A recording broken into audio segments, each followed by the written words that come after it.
मध्य प्रदेश में लंबे समय से सत्ता की बागडोर संभालने वाली भाजपा के विधायक बेलगाम होते हुए नजर आ रहे हैं।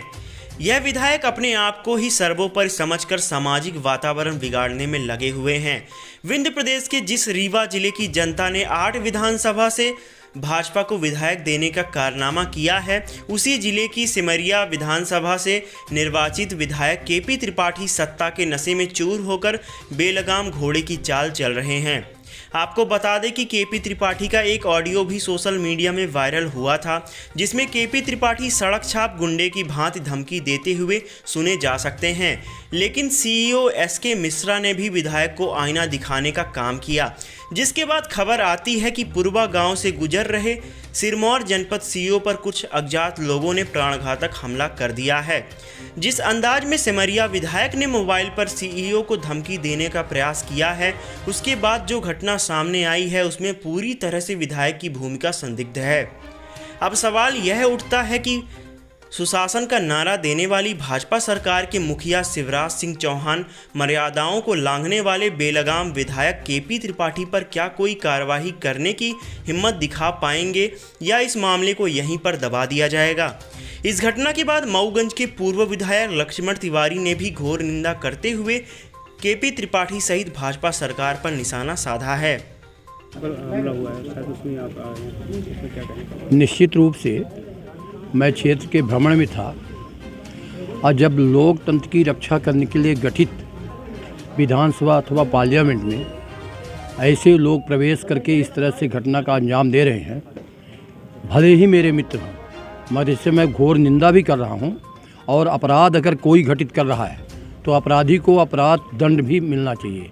मेरा कहना का तात्पर्य है कि एक जिम्मेदार पद पर व्यक्ति बैठकर जो प्रजातंत्र में इस तरह का कृत्य करता है, वो कहीं न कहीं वो किसी के आंखें के इशारे पर करता है। अब मैं ऐसे राजनीतिक दलों के ऐसे प्रतिनिधियों को जो निर्वाचित होकर और जनता जनार्दन के साथ अधिकारी नहीं काम कर रहा, तो आप उसके लिए नियम है, कानून है, दंड प्रक्रिया है और तमाम तरह की व्यवस्थाएं हैं। आप उसको हटाइए, दूसरे जगह जाएगा। पर आप स्वयं कानून को अपने हाथ में लेकर और लाठी डंडा से मार के और उसको घायल करेंगे, तो मैं समझता हूं कि आपसे बड़ा अपराधी वो नहीं है जिसके साथ आपने घटना किया। मैं निंदा भी करता हूं और मैं इस प्रदेश के मुखिया को पत्र भी लिखूंगा कि इस तरह का जो अपराध कोई घटित कर रहा है तो उसके लिए भविष्य में, ये तो आज अधिकारी को मारा है, कल मतदाता को भी मारेगा, परसों राहगीर को भी मारेगा। और ये सब हो रहा है कैसा, जब किसी के पास धन आ जाता है। जो राजनीति है ये धन की तरफ इशारा कर रही है और गुंडई की तरफ इशारा कर रही है। इस तरह गुंडागर्दी नहीं करना। मैंने ऑडियो और वीडियो सुना है और मैं रास्ते में था, मैं ढबौरा हरदोली में एक वहाँ आदिवासी लोग अनशन पर हैं, उनके साथ भी यही हो रहा है और बुलाया था उन्होंने। मैं वहाँ से अभी सीधे आ रहा हूँ। मैं समझता हूँ कि आप सब भी प्रयास करके इस तरह के जनप्रतिनिधियों का विरोध होना चाहिए और निश्चित रूप से ऐसे पार्टियों का भी विरोध होना चाहिए जो इस तरह का टिकट दे के इस तरह कृत्य कराने में आमादा है। Thank you. वायरल होने के बाद हमला हुआ, घटना में आप विधायक की संलिप्तता मानते हैं? नहीं, विधायक के तो योग्य ही नहीं है। मैंने कहा, आप क्या कहना चाहते हैं? ऐसे विधायक का निर्वाचन होता है जिसको 2 लाख 1 लाख वोटर्स के बीच से एक निर्वाचित सदस्य जाए। मैं विधायक रहा हूँ, मैं विधायक दल का नेता रहा हूँ हाउस में। मध्य प्रदेश के विधानसभा के कार्यमंत्रणा का मैं सदस्य रहा हूँ, जिसमें 5 लोग होते हैं। इस तरह के कोई कृत्य करेगा? अरे विधायक हो गया तो जनता का प्रतिनिधि है, जनता का सेवक है और इसके परिणाम भी आते हैं। आपने देखा कि किसी जनप्रतिनिधि का बेटा वो कहाँ उदंडता किया था, उसके परिणाम भी आए हैं, देख लीजिए आप। ये ठीक नहीं है। इसीलिए भले ही मेरा कोई अपना हो, हमारा मित्र हो, मगर इस तरह के घटना के साथ हम निंदा भी करते हैं। और जो जनपद बसामन मामा में काम चल रहे थे, उसके संबंध में समीक्षा बैठक रखी थी एई सिरमौर और सब इंजीनियर सिरमौर, उसके बाद साथ ही पूर्वा सचिव और जीआरएस के साथ ये बैठक रखी थी ताकि काम तेज़ी से हो जाए।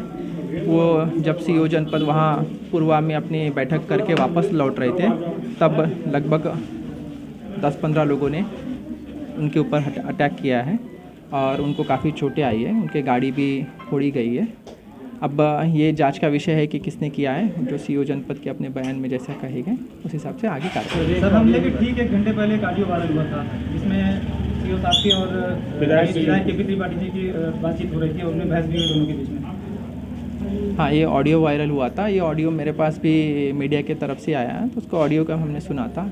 अभी कोइंसिडेंस है कि ऑडियो होने के बाद ये हमला हुआ है, लेकिन किसने हमला किया ये जांच का विषय, ये कोर्ट डिसाइड करेंगे किसने हमला किया है।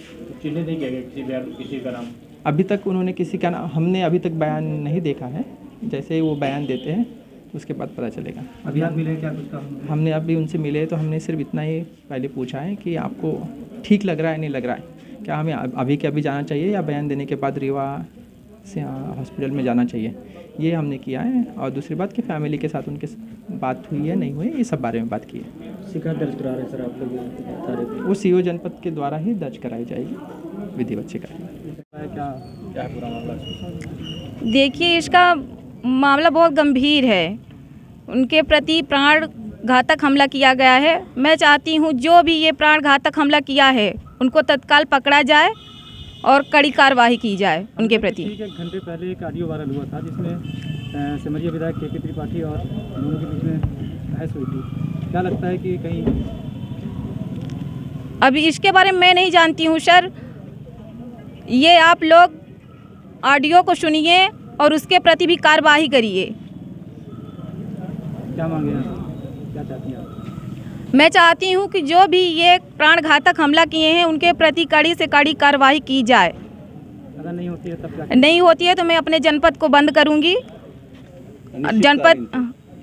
जनपद में कोई भी कर्मचारी ना कोई भी कार्य नहीं किया जाएगा क्या चाहती हैं आप? कब तक गिरफ्तारी? जब तक पकड़े ना जाए इन लोग। बीजेपी विधायक पर ही आरोप लगे हैं और आप भाजपा से हैं तो देखिए, मुझे जनता ने चुना है, मैं सर्वदलीय हूँ अभी।